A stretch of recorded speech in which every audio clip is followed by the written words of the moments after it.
Hi, so this is John Carlos, and I'm here with my friend Eddie! Eddie. Now, we're all stuck at home with the stay-at-home orders, and my channel has been primarily, like 99%, collectibles and toy-based. And even though in real life I do like collectibles, even more so in life, I am like a movie nerd. I'm a cinephile slash whatever you want to call it, but I've never made that a thing that my channel's about.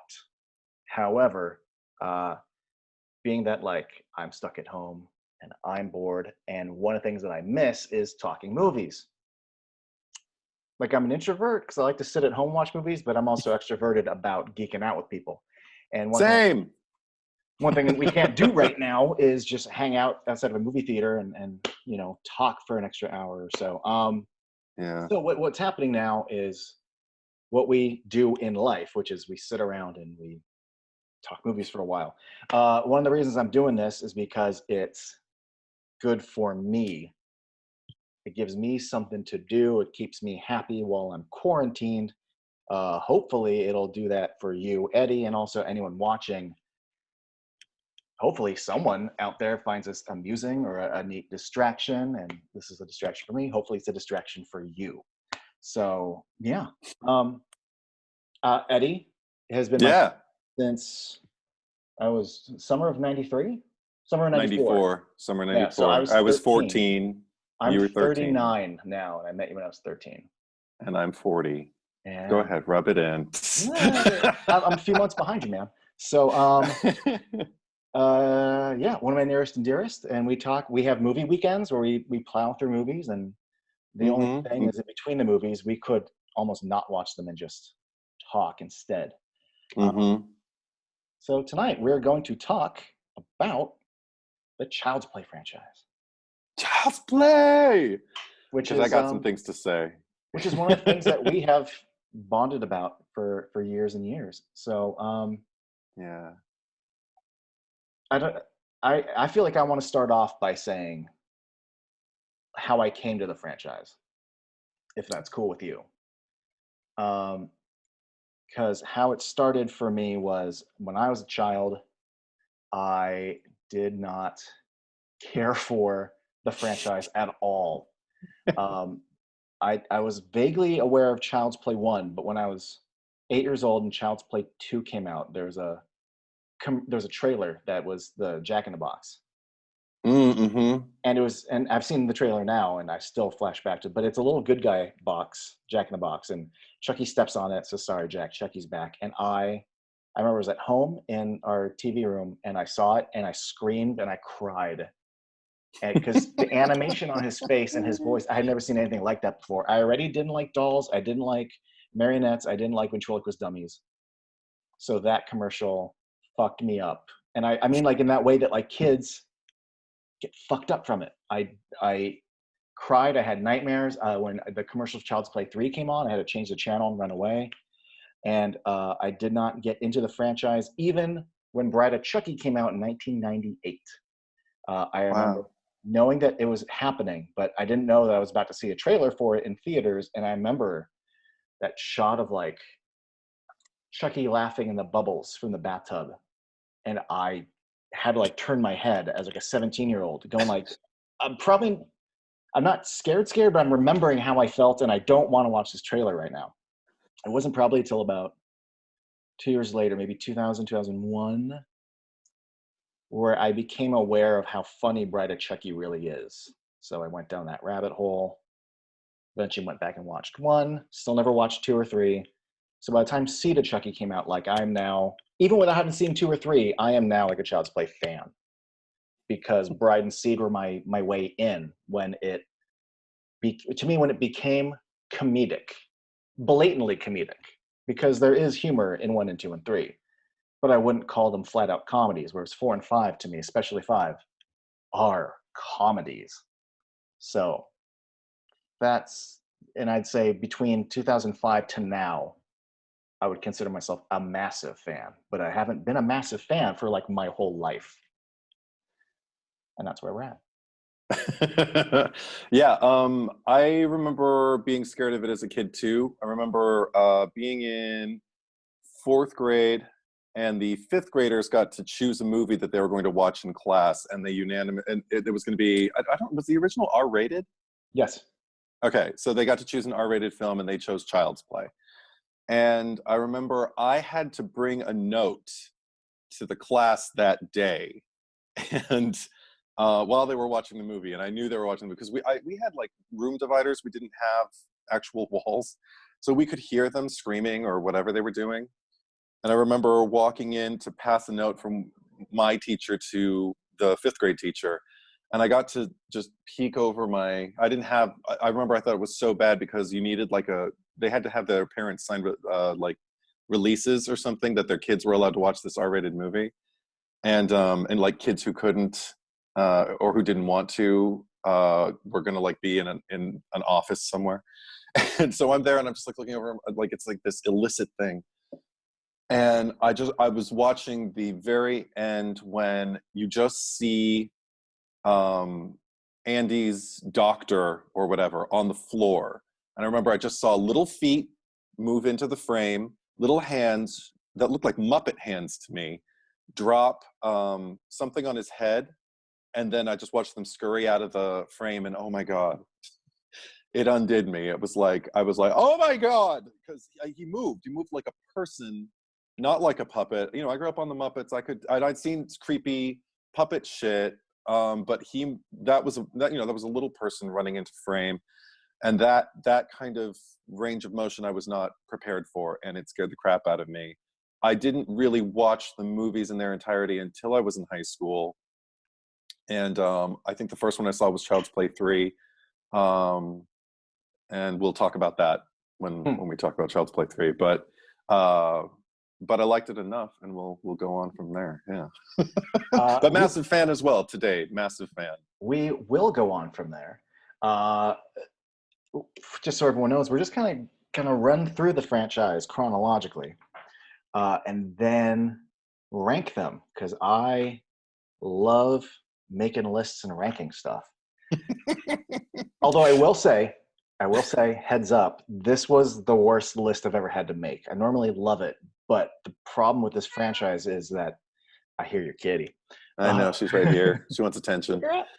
Well, she's out of my reach, but yeah, she'll get into frame at some point. Go on. Sorry. No, each movie, so many of the movies are so different, and I love them for so many different reasons, that more so than any other movie series where some are better and some are worse, these are all just sort of different. So if I have something ranked fifth versus second, I don't love the fifth one any less than I love the second one to a certain degree. I hated making this list.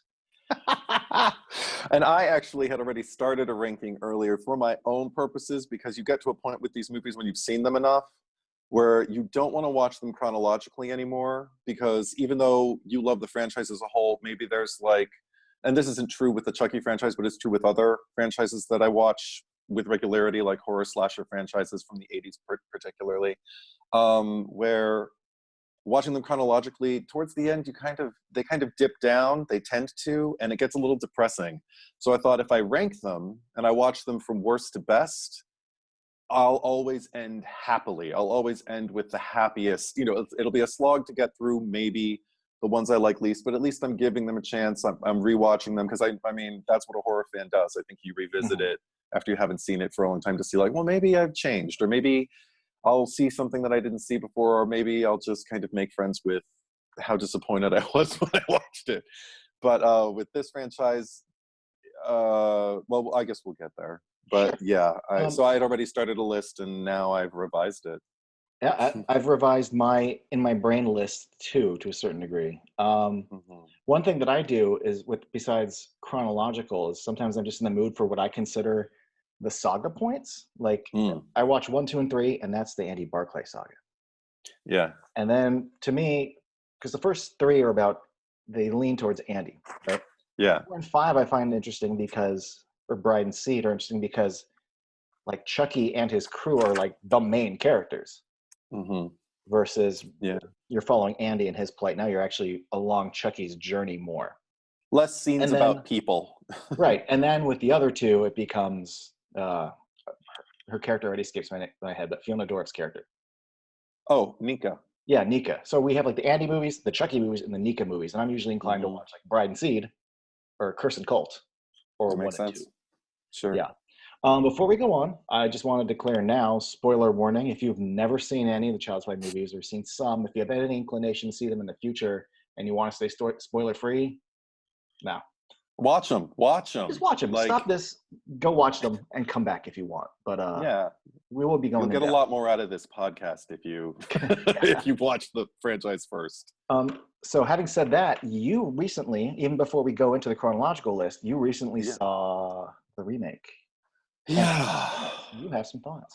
I got things to say. Hold on. I'm going to turn my page to the correct chapter because I got notes. I got notes. Okay, so yeah, I went in and I wanted to have an open mind. It's free right now at the time of this recording. It's free on Apple TV if anybody has that. So just watch it for free.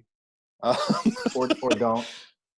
Or oh, sorry. Should we cut that out? No. What I'm saying is like, or it may not cost you money, but it costs you time. So I see maybe what you're don't. saying. Okay. Uh, no, okay. Just some some high points and low points. I mean, well, not high points, but notable points. The second it opened, it started the what the fuck of it all because it was Tim Matheson, and I'm like, Tim Matheson, what are you doing here? And I didn't realize the whole movie I got through. I didn't realize he was playing the big corporate head, Henry Kaslan, who runs Kaslan Industries, who like puts all this tech into effect and everything like that. Is the reason that the buddy robots are being created and everything. He's the one who's built the empire with the apps, with the driving and all of that stuff. But I had to find that out watching reviews for the movie afterwards because I just wanted to get a feel of what the general consensus was. So right off the bat, I'm like, what the fuck? And there wasn't an explanation that reached me. And I was paying attention. About a third into it, it's about 90 minutes, and about a third into it, I checked the clock to see how far am I into this. And that's not a good sign. I wondered who wrote this. Because it just, the general consensus surrounding this reboot, I feel like it's people who don't love the franchise the way you and I do. So they didn't walk in expecting much. So the fact that it didn't make them want to run for the hills watching this movie, they started crediting this new decision to make Chucky's evil AI based.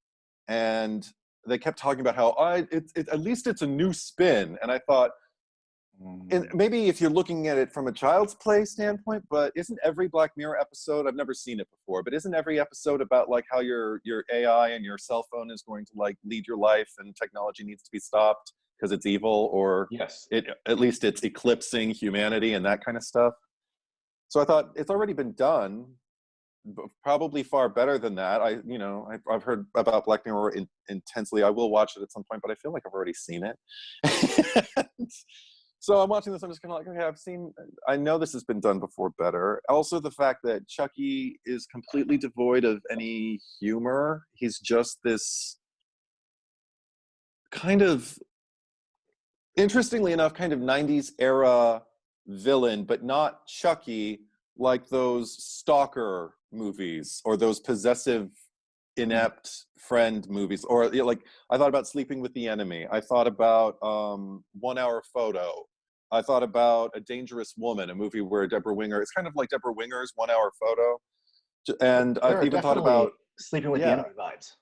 yeah, Sleeping with like the just Enemy, really, but with really an L. possessive person, like who has no rationale. And even if but they believe that they're doing the right thing, they want to be a good friend, but they don't know how. And so I was like, okay, well, this could have been called anything. This didn't even need to be Child's Play. Well, you just hit the nail on the head for me. Is Yeah. that enough was changed? Like they kept, there's a boy called Andy and there's a doll called Chucky, and there is some murder. Mm-hmm. But so much of the intent of him as a character, as Chucky, as a villain, or even as a character, is different enough that I would be indifferent to this movie if it was called My Little Buddy Sure. and it was a doll that wasn't named Chucky. Yeah. And I even try to justify it to myself. I'm like, yeah, but if it was just a human doll, though, I'd be sitting there going, this is like child's play, though. And then I thought, after Mm, about like an hour and 15 minutes into the movie, I thought, how would I make this different so that I wouldn't judge it as a ripoff? mm. I know what I would do. I wouldn't make it a human doll. I'd make it like a teddy bear or something. Yeah, or a And then, robot. and Yeah. then they're rolling out the plans for the teddy bear versions of it. And I went, well, you wasted because you have the teddy bear. You should have, Yeah. my furry friend. But Yeah. yeah, the intention's so different, and it's funny because you can walk a certain line where if you do a direct remake, I hate you, but then if you change it too much, I hate you. It all Mm, depends on how you do it, because like I love the Dawn of the Dead remake for the very reason I kind of don't like this one, which is Dawn of the Dead. Look, we get rid of the characters, we get rid of the story, we keep zombies in a mall, but that to me was the hmm. right way to do it. Uh, Right. but you can't name the kid Andy, and you can't name the character Chucky, and then not have him have a presence or a personality that's the same thing. And Or even Karen Barkley, because I thought Aubrey Plaza, whom I love, was such a bad mom in this, and I'm getting tired of contemporary horror films having the worst mothers in the world in them because you check out and it stops being about like rooting for somebody to overcome this evil and experiencing fear with them as they experience it, and it starts to become just laughing opportunities at best. And I laughed a lot. Well, and I won't say a lot. I laughed more than I think they intended me to, because I felt like it also didn't really know what tone it wanted to be, because it, on some levels, it didn't seem to take itself too seriously, and then on other levels, it seemed to take itself as seriously as like a low budget, straight to sci-fi channel, again, like kind of 90s era TV movie about a possessive robot who overtakes a home. I think I've seen 2 of those on sci-fi back in the 90s. But also just the fact that he's not inherently evil, like he's been stripped of his what did they call it, like of his oh yeah, like his the safety safety parameters. prohibitors. Yes, thank Yeah. you. He'd been stripped of those, so anything was possible, but he didn't really, he had a weird possessiveness that seemed very human with Andy, and yet at the same time, I took it really, really way personal that he learns violence from Texas Texas Chainsaw Chainsaw Part 2. 2. That pissed me off because I love that, fucking love that movie. And I really made me wonder about the conceit of the movie. I was like, what are you trying to say? Right. Like, because it feels like you're towing the line that horror creates Right. like little monsters, or it deadens our perception of violence so that we laugh at it, yet you're making that movie, Yeah, I'm that laughing irked at me you. too. Because So I've spent my whole life explaining that heavy metal and video games and horror movies are not the cause of, this sort of violence. And then this movie goes and pretty much just does that. yeah, and then I didn't understand why Andy, first of all, he was too old, and I think even though they addressed it, I was like, there's no wonder, there's no, I mean, we'll get there when we talk about the original first movie, but I just didn't understand why Andy would cover for him when he starts kills the cat, and when he kills the boyfriend, the loser boyfriend that he Hmm. didn't like. He kept covering for him, and I was like, just tell your mom, just call the cops, But then we tell also, like you anybody. said, it takes itself seriously, but then we get these silly shenanigans with sneaking the head out. Oh, Or yeah, actually really like this one part where he crawls up the mascot's costume, and then the mascot comes out at the end, and his head right, falls off and the blood comes out. right. And it made me chuckle because it was funny, but the tone, the whole movie wasn't as funny as that. So I didn't know where. No, by then Um, I was dead inside. and By there, yeah, then I and there was was just so, some oh, odd choices again because they're so connected to the fact that it's Child's Playing Chucky. They had to make sure it had red hair and like a little jumpsuit. But in 2018 or 2019, if you're making a smart toy that can connect to cars and to your thermostat, why would it mhm. look like an 80s doll? Yeah.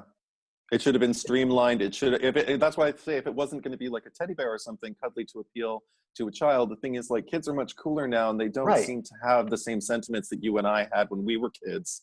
So it's like, wouldn't you try to make something cool, something kind of Yeah. streamlined, something with like a laser bolt on the side of it or something that looks like your Mac Air, like wouldn't. If you had told me they were going to make a movie about like a smart doll, I'm like, actually, there's a horror movie to tell. That is a Black Mirror type movie, and about our trust in. Well, actually, this will kind of lead us, I think, into Child's Play 1. The idea that the first movie was trying to make a statement about how kids of that generation were becoming the first consumers. We're seeing commercials. We're inviting something that you want into your brain, and mommy, please buy this for me. Right. And that mom invites Chucky into her home. Mm-hmm. So for 2018 or 2019, I forget what year the movie came out, for it to be saying something about kids and tablets and smart stuff, I was all for it. And they really don't. I imagined a much smarter version of that concept than what we got, because him controlling like a smart car, and like that's not a cool kill scene, and that's not scary. Like a doll standing on a sidewalk and me trapped in a car spinning around a parking lot isn't scary. I just felt bad for Brian Tyree Henry's mom, because she was a sweet woman. She made dinner for Andy, and I love their little banter between them. I was like, "Here's your movie. You got Brian Tyree Henry," and I don't know the actress's name, but she was wonderful. I'm going to learn it now. But but I mean, and then he was a detective, but that didn't really seem to lead anywhere, except that finally they all seem to be on the same page and believe the doll was the cause of this, when he's clearly possessing other dolls in the big opening with the guy with his head with the furry head on and everything like that. That led to one of the only bonuses for me. It kind of answered the question for me: why did Aubrey Plaza take this role? I think it was just for her final line as she's killing Chucky. She's just in full camp, true camp, inhabited this sentence: "Don't fuck with my son." And I was like, oh, there it is. Okay. April Ludgate got to, be melodramatic again. And the only other bonuses I could see that I walked away with were, I thought Gabriel Bateman, the Andy, even though I don't agree with pretty much everything about the way they wrote him, given what he was given to work with, I was pretty impressed with him. He seems like he's a good little actor. He was already in, and I don't remember these movies because I only saw them once and then walked away. He was already in Annabelle, and he was in Lights Out, and I don't remember him from either of those, but I'll remember him from this one. So I thought, so at least both Andys in both movies are good. So there's that. And both dolls creep me the fuck out before they ever turn evil. So there's that. Reboot. Yeah, Reboot buddy. The last thing I'll say about the reboot is what an ugly design. Like, yeah, it creeps me out too. It doesn't even need to have its eyes on or talking. Just if it's in the corner of a room, I don't want that in my room. And I don't know who would buy it, because it's so ugly to look at. It's really ugly. Oh, and there was no reason for Mark Hamill to do that voiceover. I thought they wasted him. I thought he did a good job. He always does a good job, but at the same time, like, working with what they gave, like, nobody really, I don't think anybody could have made anything out of a character like that, because it's barely a character. You know what I mean? I do. Yeah. I do think I'll say something nice about it. I thought Bear McCreary showed up to work and gave a really good score. Oh, okay. I like his work. I love his work on Battlestar, and I thought he gave something to it. But I'll tell you, I saw the movie with a kind of general audience that didn't. I think they just saw the commercials and saw Child's Play, because when it was over, I audibly heard grumble, but specifically two different. My favorite one was, "That wasn't fucking Charles Lee Ray." No. And so I wish more people felt that way. That wasn't Chucky. I'm like, yeah, you're right. God, no, because it's fresh on Rotten Tomatoes.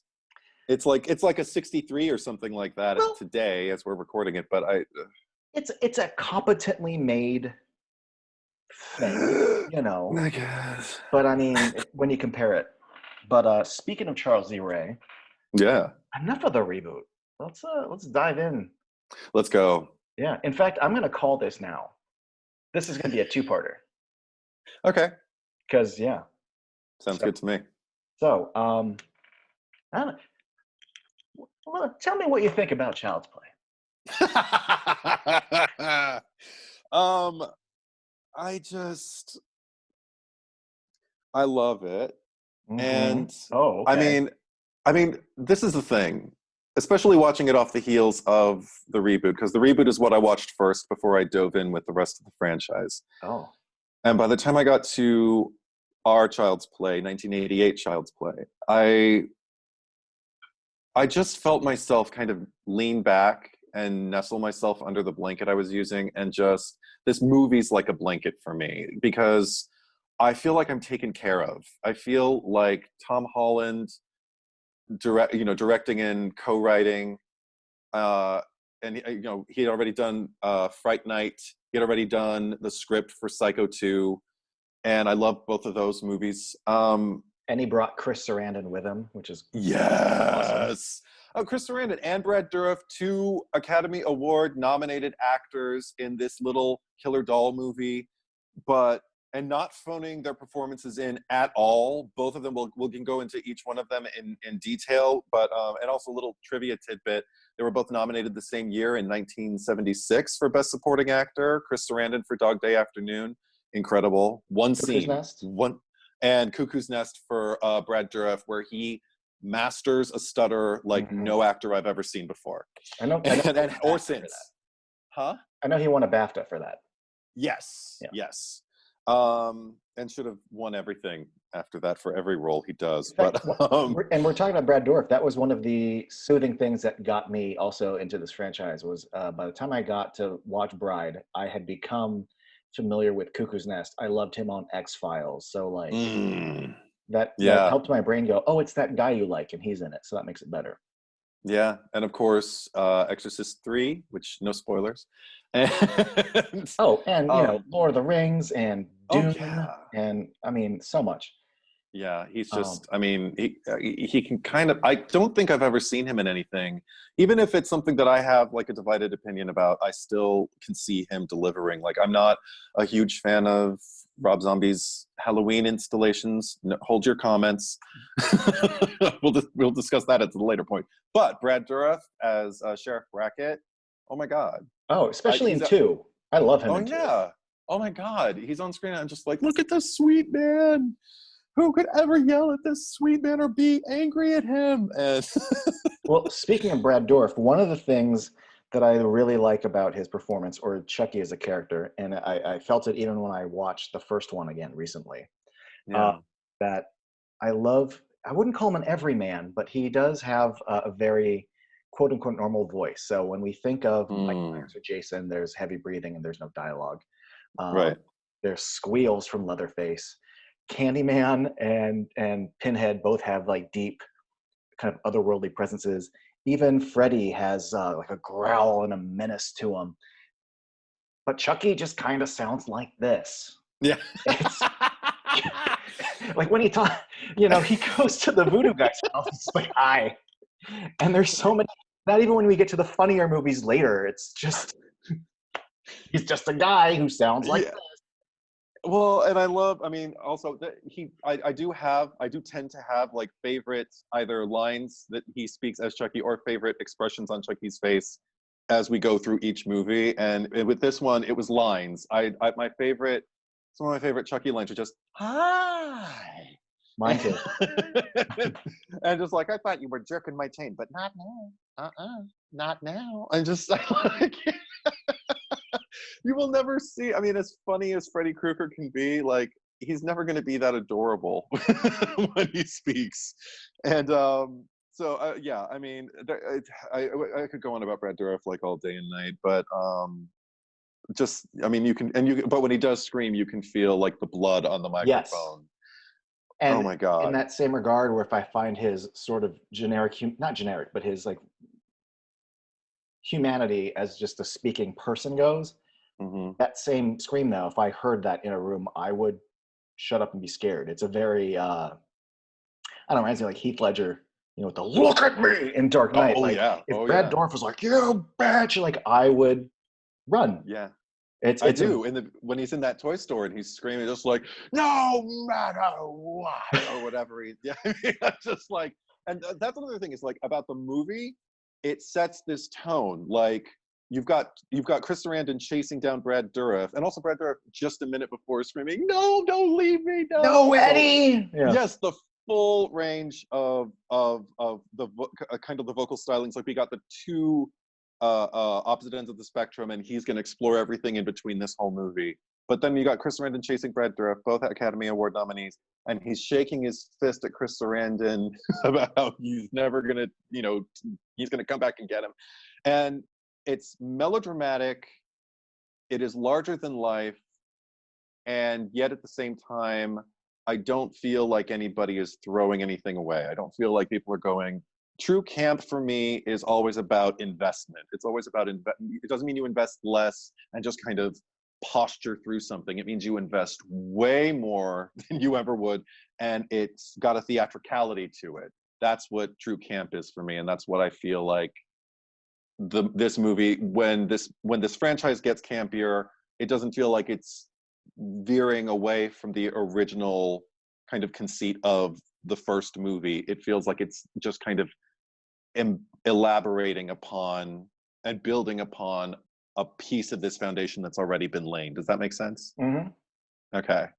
And then also, that said, I do hate the opening credits font. I don't get it. You The child's nitpicker. I have to say something critical. Well, you see this, and so I mean, the font itself you can dislike, but also there's a very common trend where you have a movie that has a very generic font for the first movie, and then once it becomes an established thing, that poster font becomes what we use for the second and the third one. And this one definitely just, you're in the middle of a scene, and then he turns to go to a toy store, and there it is at the bottom of the screen. It's called Child's Play. Okay. With that wonderful sting, that wonderful, I love the score for this movie too, because it just sounds, it doesn't sound hastily put together, yet it's got this ragged, almost industrial kind nightmare kind of sound, like just the kind of like metal clanging together, but harmoniously, melodically, with an intent. So I dig that. I guess we can move on to other actors too. Little Alex Vincent as Andy. That I watched the commentaries earlier today, and I got to hear is it David Kirshner? Yes. Talk about how it was so clear from the beginning, and Don Mancini chimed in too, the screenwriter. They talked about how watching Andy's audition, or watching Alex Vincent's audition for Andy, there was something so real about him that you didn't have that polish and shine kind of quality that I feel like you feel like you're just watching a little boy. Even when he's more actory, it's clear that, he's a child actor acting like, wow. It's not outside of itself. There is a child earnestly giving you a performance, showing you, I'm in awe of something. And it's like, I feel like I'm watching my own child in a play, and I'm just going, look at him, even his little grin when he's carrying that tray, and he just kind of looks at the TV, and then he looks because he sees that the good guy dolls are coming, and he sees that one of his presents is good guy doll box shaped and sized. He does this little, and then walks on, and it's the most awkward little smile, but I wouldn't have it any other way. But then he's got this, but he's also got this strange authenticity with Chucky that I also don't remember seeing a lot of boys getting to inhabit, especially in the 80s, with their toys, because he genuinely loves Chucky. He kisses him, and he hugs him and says, I love hugging you. And that kind of gentility feels really authentic. I feel like it's something that I have always observed in a lot of younger boys in life, but not always the way they're portrayed in movies. Does that make sense? It does, yeah. Yeah, so I like that tenderness. It makes me feel for him. It makes me empathize with him. Which all the more justifies his mom's intention to get him that doll. Yeah. Like, I don't want to say she'd feel guilty, I mean, in that, but she would respond, I think, in the same way that you are, which is all the more reason why it was such a mistake to get it. Yeah. Well, also like, Catherine Hicks is no slouch as an actor either. I really genuinely believe that even though she wasn't a mother at that point, she knew she had to develop a relationship with this little kid that she didn't know what to do with. So she did, and yeah, I just mean that, like, because we can go on to her in a moment, but just the fact yeah. that, and it's escaping me now. Oh. No, if Andy had gotten the doll and was just like, I'm a boy and I have a toy and I'm playing with it, fine. But the fact that it rubs the salt on the wound even more, the fact that he loves his doll so much, it makes Mhm. everything so much worse, I think, because of it. It's And the almost fact that betrayal. she's a widow. Well, And I don't know how much of it's supposed to be like there's another male thing in his life, but right. you know, But he's certainly excited about this doll, and he's obviously, I didn't notice this until this most recent watch actually, or I forgot that Tom Holland, there's a framed photo of him next to in Andy's room. I don't know if it's next to his bed, but it's in Andy's room, and he's, it looks like a father photo, and I was like, oh my God, right. Tom Holland is Andy's dad. Because I know what Tom Holland looks like. I've seen him Mhm. from interviews and everything. So I realized, because I couldn't remember, I was like, he did die, right? Like they talk about it at some point, and then it comes across that like that was Chucky's way in. He knew that if he told him his dead father sent him to play with him and to make him happy and everything like that, which again works on this manipulation that even though it's a talking doll that's possessed by a serial killer in a little boy's room, and he's telling him, your father sent me to play with you, and um it's not a probable situation, but within the framework of this movie it's entirely plausible because I care about this little boy, and I want him to I want him to, I understand his pull to feel attached to things that are going to make him feel safe. I mean, this is a huge like deep dive on this movie in a way that I've never really articulated before, so it's exciting because when you have to break these things down, you do get to kind of articulate to yourself, why does this speak to me? Why do I watch this all the time? Because there are tons of movies that I haven't talked about at this level and haven't even like, taken notes and like whatever, watched with this kind of intention, like answering the question like you do in a ranking. How much does this mean to me? Like, why do I like this? And even with like Dinah Manoff as Aunt Maggie, I love watching her interact with both Karen and with Andy because she feels real. She feels like she's a part of a makeshift family. She doesn't seem related to them, but she loves them and she cares about them. And even when she's disciplining Andy, she's doing it in that way that an aunt does, where it's like, listen, you need to know that when I say something, I mean it. All right, but you better stay in bed. I'm gonna leave. Don't you move. It feels so authentic. She's also one of my she's one of those like 80s and early 90s tropes, and I don't mean that in a bad way, but I love when the Right. main character has a single best friend who's begrudgingly single, and I love when and she is that when it's like, no, I'll watch Andy tonight. No, no, no, Yeah. no, no. It'll be the best date I've had this week or some line like that. But she's like, Right, no, right, right. the best date I've had in a while. Yeah, right. And Oh, then you. and then the way she looks at the peddler that she got Chucky from, just like, I think I dated him. I Yeah. mean, it's ripped right out of an 80s sitcom, Yeah, which Dinah Manoff was on, but right. And like the she's a good peddler's like, actress. hey, suck on this. And she's like, you suck on this. I forget what the line is. Someone in the comments No, can she says, tell. how do we know the goddamn thing ain't stolen? Which of course it's stolen. Yeah. He's a Oh, peddler. steal this. Yeah, oh, steal it. Steal this yourself. Yeah. Also, I love the fact that he's affectionately referred to, not so affectionately, but referred to as the peddler. You couldn't get away with that in a reboot. Hey, he is peddling wares. They didn't call him like hobo. But Karen, we're jumping around, but Oh yeah. Karen full on gets to do a little mime when she's describing him to all the homeless people, trying to track him down to find out how he got the doll. And you can tell silently, she's going, he was a peddler and he had a cart and he pushed it and he had bad teeth. It's like, oh, that guy. No, we all She's doing that. exist. She's doing that Larry David thing of like when he's talking to a deaf lady and like over exaggerating. Your dog's not a rat. Not a rat. Absolutely. And again, that, but the way she does it, like Catherine Hicks, the actress playing Karen Barkley, she went on record to say that she kind of wanted to forget the fact she was making a horror movie, so she did this like it was a drama, and she would go home every night in her hotel room and make notes, and it's there in the performance. She feels like a real person. She feels like your neighbor or like your coworker who you're going to cover for because, you know, the peddler's outside. But so no matter, even the most campy things she has to do, she personalized, she made specific, and really wanted to fulfill everything. And she even said when she didn't want to work with the doll. Once she got to Hollywood, they shot everything in Chicago. Then she went to Hollywood. She was terrified of working with the doll, not because she was scared of it, but just because she didn't want it to kind of like seep in that she was making a horror movie. In her mind, she was making a drama about this mother with her child, and she'd lost her husband, and she was struggling, and she didn't know why her child was having psychological problems.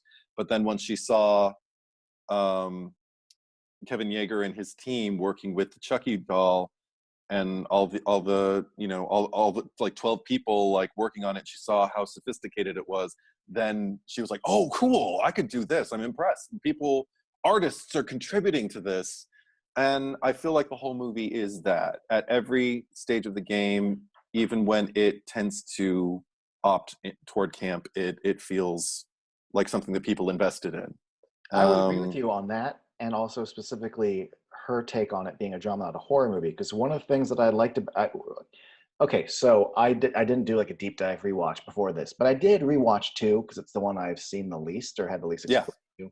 And then just for fun, I just put on 1 because I like 1.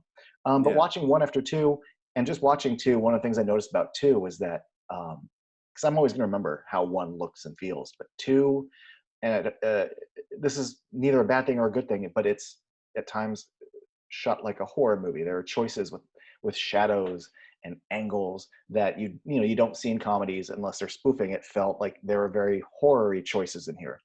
It's a very colorful and stylish movie. Compared to the first movie, which even though it is a horror movie, it's a very straightforward, matter-of-fact approach to telling the story. A lot of talking head scenes. There are a lot no of adults angles. There are no there's no looming shadows. A lot of it's very matter-of-factly, which I think benefits the story they're telling for the first one.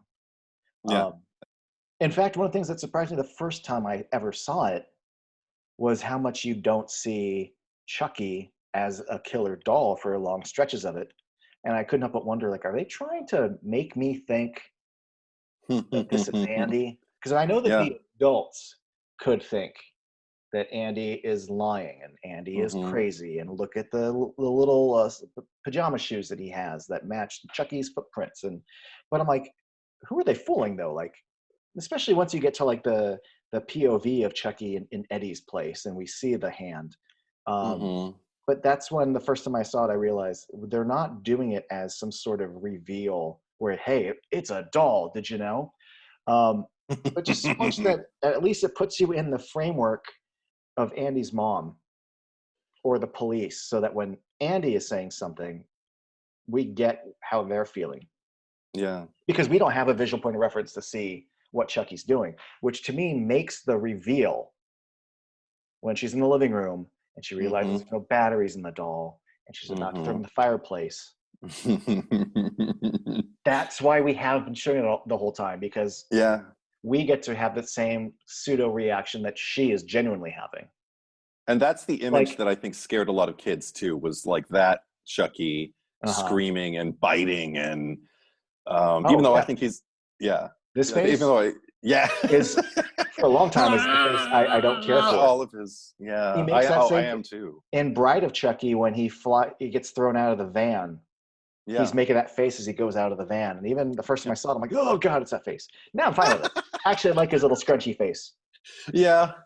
But I touched on this when we were talking about the reboot, just about the Chucky doll. I remember the first time I saw the movie, sat down and watched it in its entirety as a teenager. I don't remember what age. I just remember the fact that the talking Chucky doll, the fact that he was trying to pass as a real doll, but he still went, I think he was sitting there with his eyes like half open or something. And Andy's like, hi, I'm Andy. And the eyes open and he knows where to look. Mhm. Like Andy's like right here, and he knows to look at him and go, "Hi, I'm Chucky. I'm your friend." And I'm like, "Oh no, no, no, get it out of the house." I don't want a toy in my house that can sense where I am and is going to look directly at me. That used to creep me out even more than like, Sure. Than him coming to yeah, life.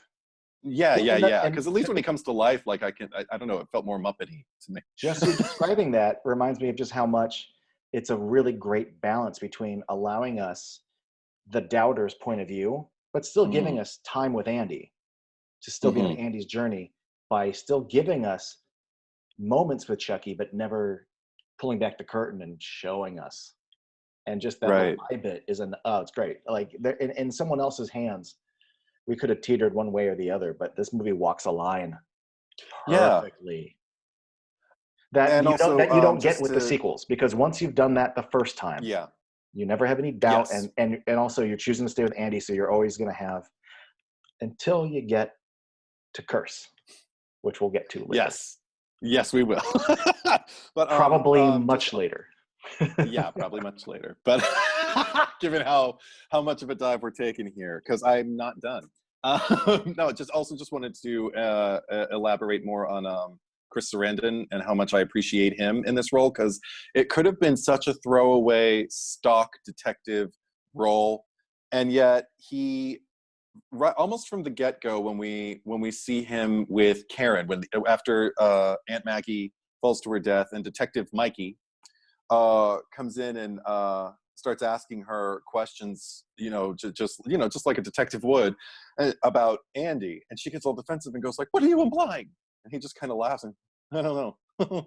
And it's not a detective that's like, "Oh, I don't know." I mean, like I feel like most actors, every instinct would go towards, "I'm a detective. I'm serious. There's just been a death." But he does this all the time. He brings this dimension to Detective Mikey, even to the point where when she's throwing him out of her apartment, I've always loved the fact that he pushes the door back and just asks her, "Do you gotta call me?" And she says, "What? No!" And he's just like, "No, I just hate loose ends. I don't know." And I'm just like, and then the way he asks Andy, when Andy starts talking about, "I know who did it." He's like, "Who did it?" And he's like, "Chucky." And he's just like, "You doll?"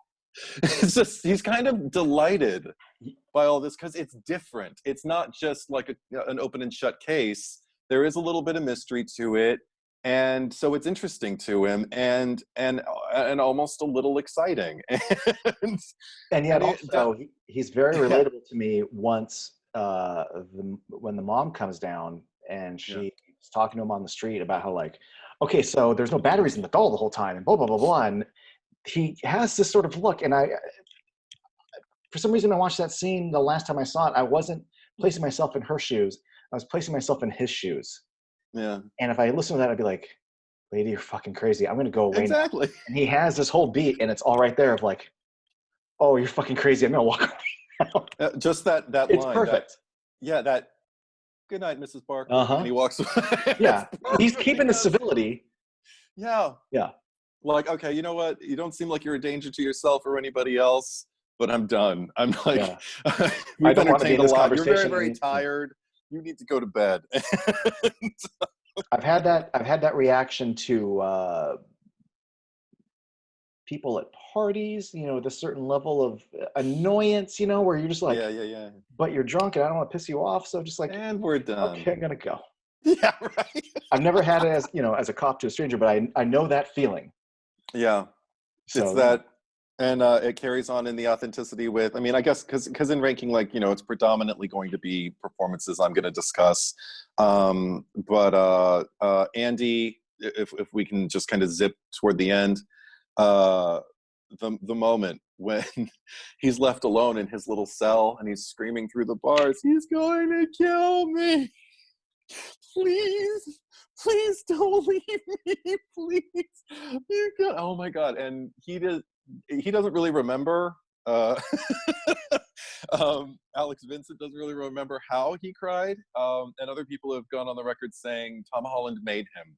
He just kind of threw stuff at him, just like, think about your parents dying, think I was about wondering. I'm glad you mentioned that. Yeah, and but he has no memory of it, and they ran out of film because back in the day when you had film canisters, and they ran out. They had to replace, and it took a while, and he was still crying, and they were like, "It's going to be about 15 minutes." He's like, "Don't worry, I'll keep crying." He does. Alex Vincent does remember that, and for 15 minutes while they reloaded the film, he cried. So that he knew, because he's a young kid. He's not even thinking like an actor. He's just thinking like his instincts. Like, well, I'm not going to stop. I'll just keep thinking about this sad thing because it'll make me cry forever. And then the cameras ran, and he kept going. And it's my favorite scene of him. It's not an easy scene to watch, but it is my favorite performance moment from him. Yeah. And in that same kind of grand actory way of like, oh, and then I have a crying scene, except he's a child. And like you were saying, even there are scenes earlier in the movie that may feel more actory than others. Yeah. To me, that's the scene. I feel like I'm no longer watching like an actor. I'm watching a kid genuinely in pure dread with nowhere to turn, and that's how it comes out. And not like I had like a traumatic childhood or anything, traumatic, but like there was little instances in your life where like I wasn't being stalked by a killer doll, but like there was something where I felt cornered, and like I know how that felt, and I'm like, and there it is. It could even be like your mom leaves you for a second at the mall, or she's out of sight, like he was 6. You're 6 years old. So, if your parent's out of sight and you can't find him, you start looking, immediately you start panicking, immediately you might and the go way it to... wells, it's a completely, there's more truth in that. As much as you can say that about a child actor who's just trying to do his best, there is more truth in that than I see in other scenes in the movie. If it is always absolutely search for truth, And that said, the climax, while I was watching it, I almost made the note for the entire climax scene, especially when they get back to the apartment. I almost made a note, oh, not my favorite climax, like off memory. Like I'm like, yeah, I don't really cotton to this a lot. But then as I was about to start writing, something happened that I really, really liked. And the climax kept introducing elements for me. Like I really, really love him being trapped inside the chimney, and Karen there, and like going all Jurassic Park reaching for the matches, but she can't. And so Andy has to do it, and he's scared as shitless. He's still 6 years old, but he's gonna go run and just like get her to strike the match. And before it happens, they've turned on the gas, and there it's going like, hey, I'm your friend to the end, remember? Blink, blink. And I'm like, oh my God, I love this moment. As I've gotten older and revisited them, I think the climax of that movie is great.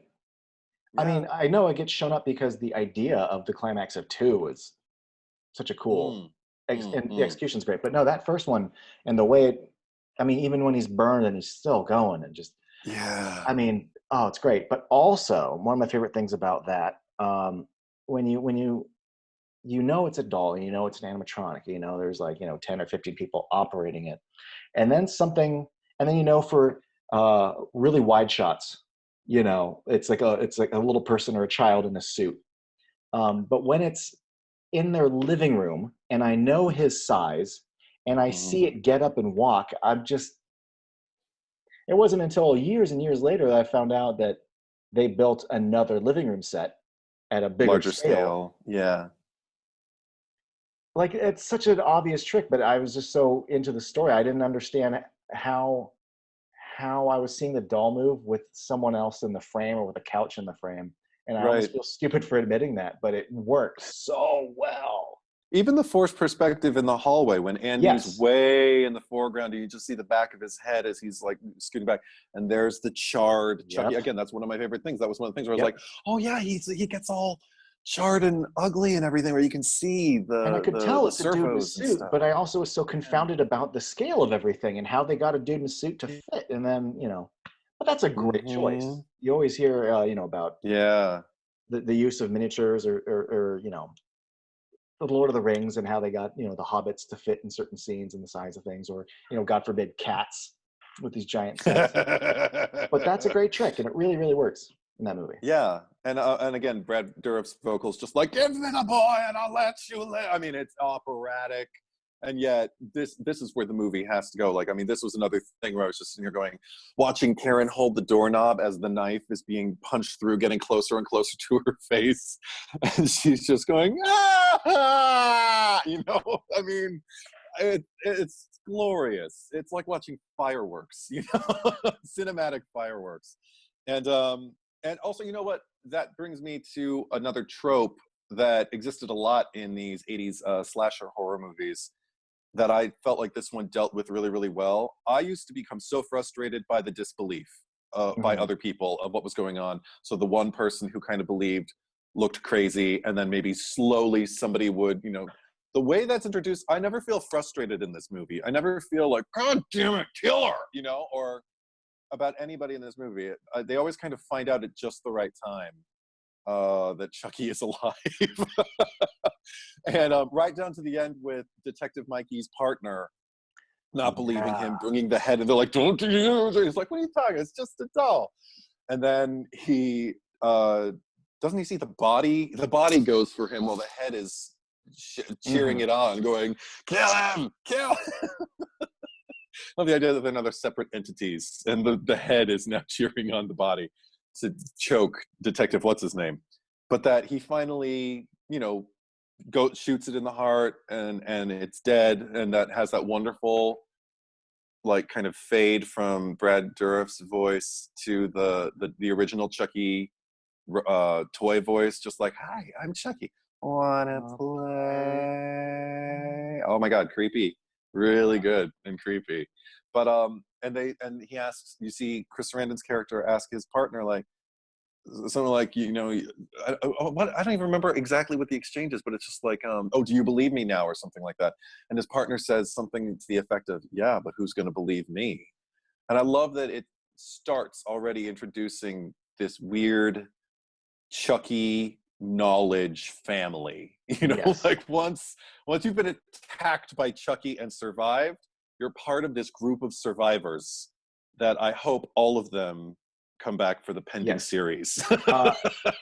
I was going to bring this up when we got to later in the franchise, but I'll just mention this now. Like we'll probably talk about it more when we get to part 4 or 5 of this interview. But throughout the franchise, there's all these little survivors, and when we get to certain survivors that are introduced in Curse and Cult, that instantly makes me want Chris Sarandon back. I even want either him or I want the other cop, or at least a reference to, which, so I mean, whether we get it in this series or somewhere else, that I've always wanted, but what about so-and-so? Because there's always a way to that play into it. In fact, that brings me to 2, unless you have anything else. I think I'm good. Because the thing that bums me out about 2 is that, so 2, we open, we find out that the mom, her story sounded crazy in court, so she's locked up. Yeah, and the police denied everything. And what's his nuts from Ally McBeal is recounted, and they go, "Oh, well, Greg Gurman. What about the cops who were there?" And they go, "Oh, well, you know, they I forget. They denied everything. They denied everything. And oh, good. And I think they even said they denied everything to avoid blah blah blah blah. Which right. And she backed up Andy's story, which made her sound crazy. Right, and they didn't. And how disappointing for me in Chris Sarandon's character. And I've often wondered in my not my fanfic, but in my headcanon, what got him to do that? I wonder if seeing her locked up, was it a pep talk from the commissioner? But I always thought that if you ever bring him back, there needs to be an explanation. Yeah, and I would love it because he used the word tabloids, Greg Gurman's character, whose name I have written somewhere here. But he talks about, I guess I don't.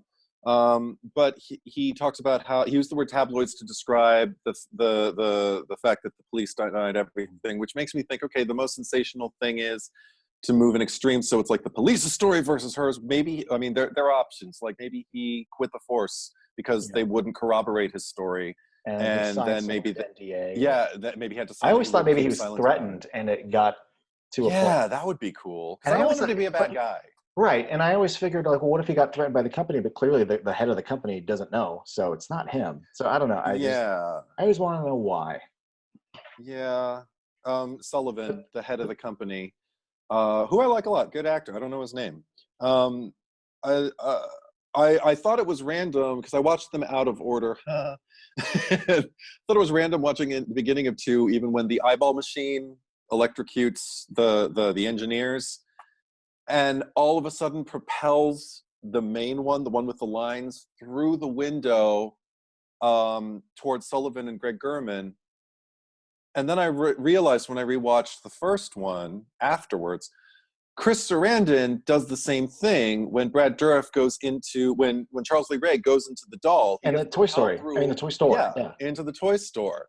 And I was like, oh, okay, that was an echo. That wasn't random. That was whatever magic is happening. It is the This being echoed by the first. And another reason why I think the second one feels so kind of, even though it's very, very different, there is a strange, you talked about like, them being kind of grouped together. There is a real strange connection that I feel between 1 and 2. And I think in no small way because of John Lafia.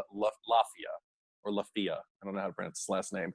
He directed it, and he also co-wrote with Tom Holland and Don Mancini drafts of the first Oh, movie. I didn't know that. So he's a holdover. And I thought, oh, okay, that's why it still kind of feels like a somewhat of a gradual, continuation, like the next logical step. What would happen to Mrs. Barkley and what would happen to Andy, who I have to say again, Alex Vincent comes back and a little older now, still has this strange, I don't know if it's just because I'm seeing him grow older and sometimes kids seem wiser after you've seen them be really, really little and then, some time goes by and you see them get older. Same thing happened with Heather O'Rourke in the Poltergeist series for me with each movie. He seemed a little wiser and almost kind of haunted. Like the way he's established, he's sitting there with this psychologist talking about what happened to him and kind of trying to make some sense out of it. And you don't really know where he is. You don't know if he believes everything that happened to him yet, or if they've managed to kind of convince him he's crazy, Mm-hmm. or if he just is sitting on it because he knows it's better to keep his mouth shut. He doesn't really embody like what's an obvious sadness, but you can tell he's not just like a happy-go-lucky kid. He seems kind of quiet, and I like that. Yeah, it took me a little bit of getting used to. I talked about this with Tracy, and if there's any regular viewers to my channel, Tracy has joined me for a lot of toy reviews, so some people might know who she is, and she's a massive fan. Yeah.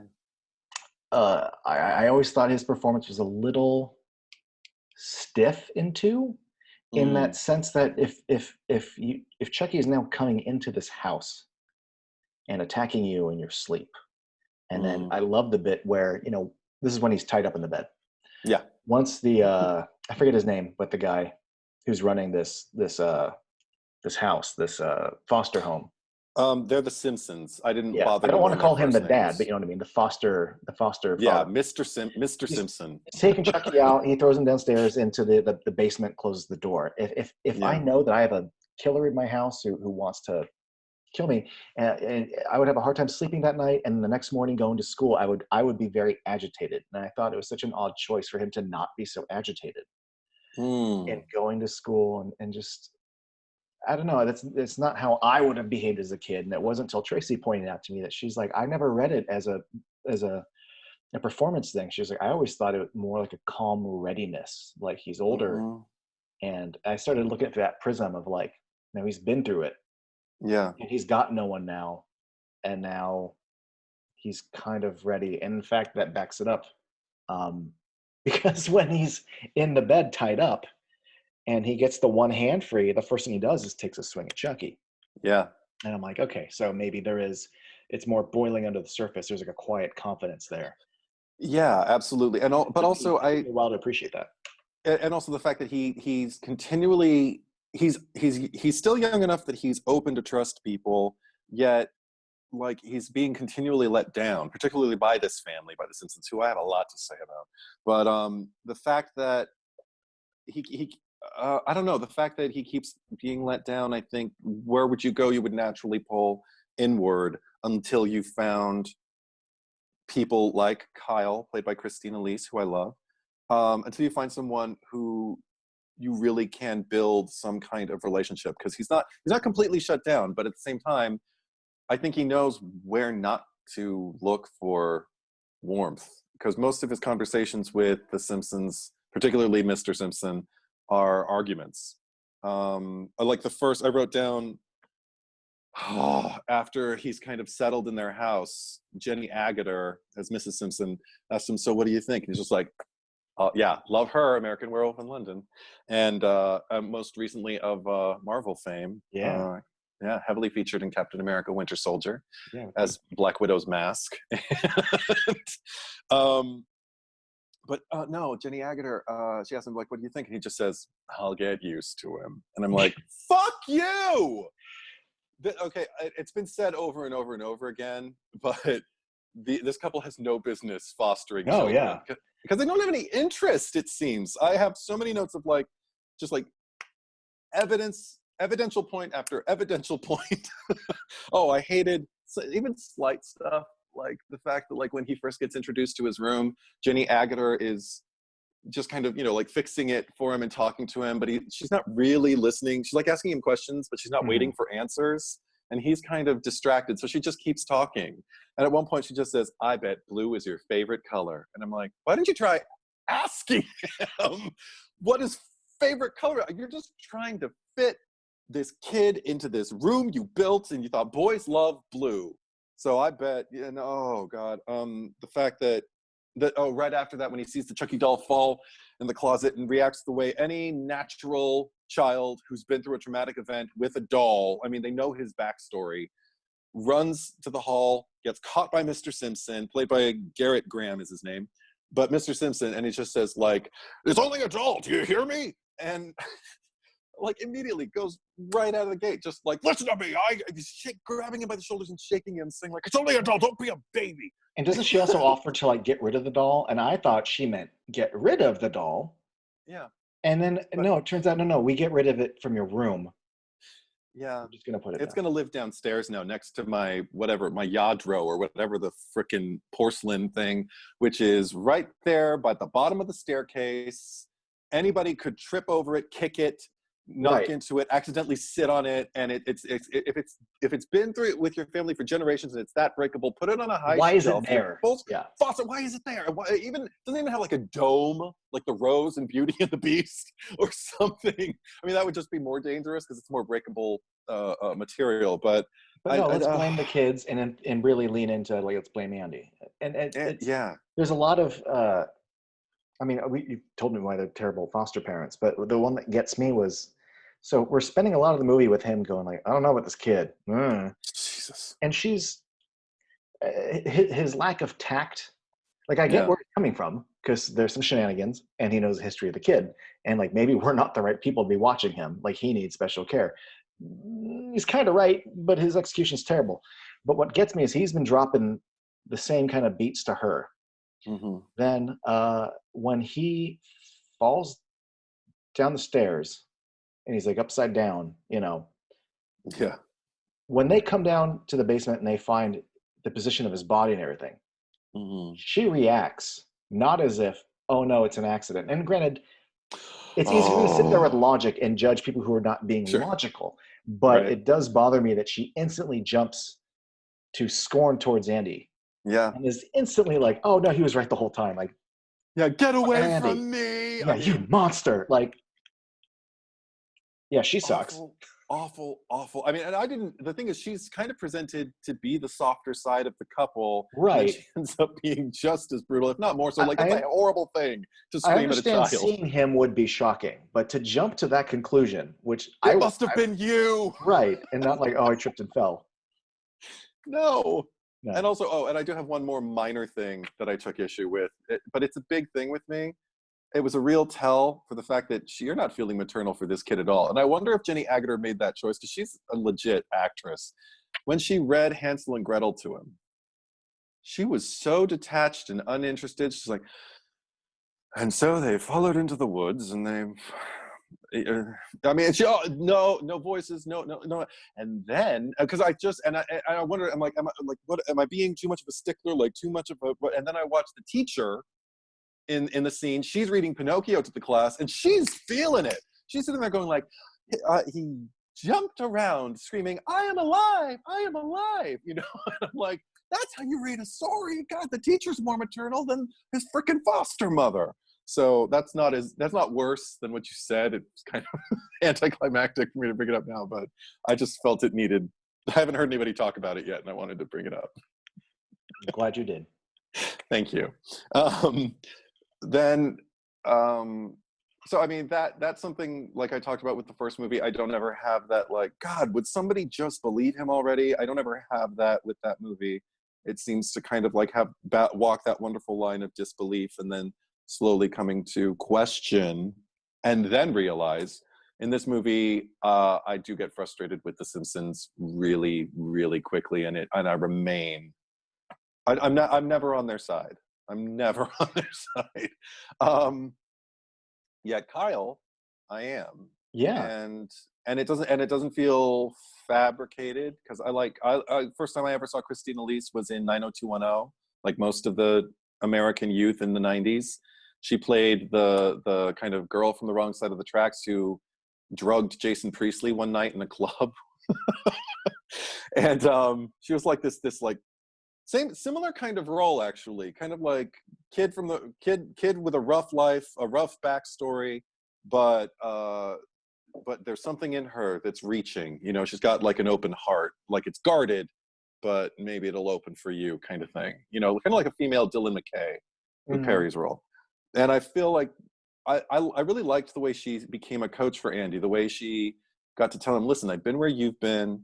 I've been in and out of many, many fosters. And just when I started feeling comfortable, that's when they always decided to just send me away. And because I wondered this time around, I couldn't remember. I was like, how long has she been with this family? Have they raised her? Because it feels like she's been with them long enough to know them. Like maybe it's been like half a year or a year. Huh? I thought it was like 3 weeks. Has she only been with them 3 weeks? I think so. Okay, because she seemed to kind of already have maybe because she's also been in the system, she has like this kind of second-hand ability, or not second-hand, second nature ability to just kind of like deduce like people and break down like, okay, this is what the deal is in this house, so I'll behave this way. Because she seems to really kind of have a handle on it. And but watching her kind of take Andy under his wing, watching him tell her the bad joke, you want me to hear you say your name backwards? Kyle. Adorable. I mean, really, it's not the wittiest, you know, writing, but it's a kid telling a joke. Kids tell jokes like that, and she doesn't laugh at it. She just kind of looks at him like, oh God. But over time, as the film progresses, she keeps developing this empathy for him, even down to the point where you bring up Jenny Agutter, get away from me, and everything. She can sympathize with her, but she can also sympathize with him. She's not taking sides. She's on her own side. And yeah, I dig that. Also, a lot of humorous. We haven't talked about a lot of the funnier moments that I think are all kind of Chucky based. I love the fact that he comes face to face with the Tommy doll that freaks the shit out of Andy, and and he's the one who breaks the whatever it is, the figurine over it, then buries it. And the next time we see that plot where he buried it, Andy's just sitting on a swing, sadly, over a perfect green patch, except for this little collection of dirt under his feet. And you know exactly where he is and what that is. And it's just perfect. That's one of my favorite little things about the movie. And I just say little thing, but I mean, Lord knows there are plenty of movies that just have your basic plot points that can be dumb and terrible. But the idea that it's almost like rope, you know, with the body. Mm-hmm. Like it's almost Hitchcockian. Anytime someone's on the swing and their feet are brushing over the dirt, you go, oh God. Chucky's eyes start widening, and you're right there with him, like, "Oh shit, Chucky's gonna get caught!" And or is he? It's actually pretty crafty to have the dirt right there, because you would believe that people's feet could have scuffed it if you're new to the house. Sure. In fact, that one of my favorite parts of the entire movie, and it's not anything because of dynamic writing or anything. It's just she takes the doll, throws it in the trash, sits on a swing, and a little bit of his, I think it's his shoe is exposed. Yeah, yeah, It's just such a great, simple reveal. yeah. And then going to the trash, and now he's gone. And that's just slick, basic writing. Yeah. Oh, And, another and, thing and her when performance, like, she sells me on the turnaround. yes, absolutely. And it's She to me, it's carries all that her. same belief that Yeah. Karen Barkley had in the first one, where it's just like, Yeah. holy shit, this is the doll. I mean, she does see it, but she also does start moving into that realm of like questioning what's going on and who did all this. But before we move on to the climax, I also just love Chucky masquerading as Tommy. That just little moment where he's just like, "Hi, I'm Tommy." Like that, little moments like that let you know as an audience member that you're not alone. You know that they got your back. So then, and also one of my favorite lines spoken by Brad Dourif in this movie as Chucky is in the classroom when he's locked in. Just please let me out of here, Andy.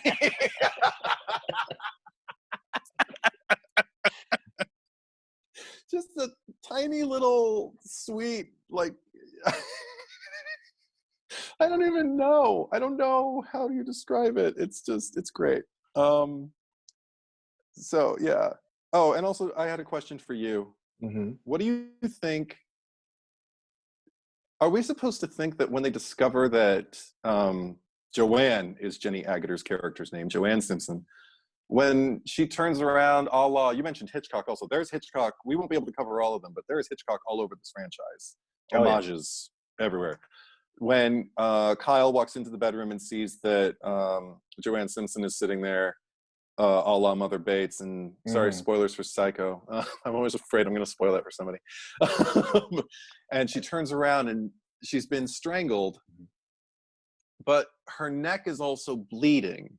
Do you believe that Chucky strangled her or attempted to, failed, and then just cut her throat? Or do you believe he strangled her so hard to that the point of skin ripping? Yeah. Okay. I couldn't tell. I was like, what's going on there? I feel like there's a story there. There's a scene I would have loved to have seen. Yeah, I would love to. Yeah, I felt it's a neat reveal, but man, I also wish I would have seen it because it's not that much of a reveal. What God? What is Mr. Simpson's name? How's it? Because he's like, how's it hanging? Phil? Sure. When he's hanging upside down. He doesn't deserve a first name. I mean, probably Phil. I don't know. I mean, it's not as obsessed with a high body count as say like a Friday the 13th, with a bunch of campers.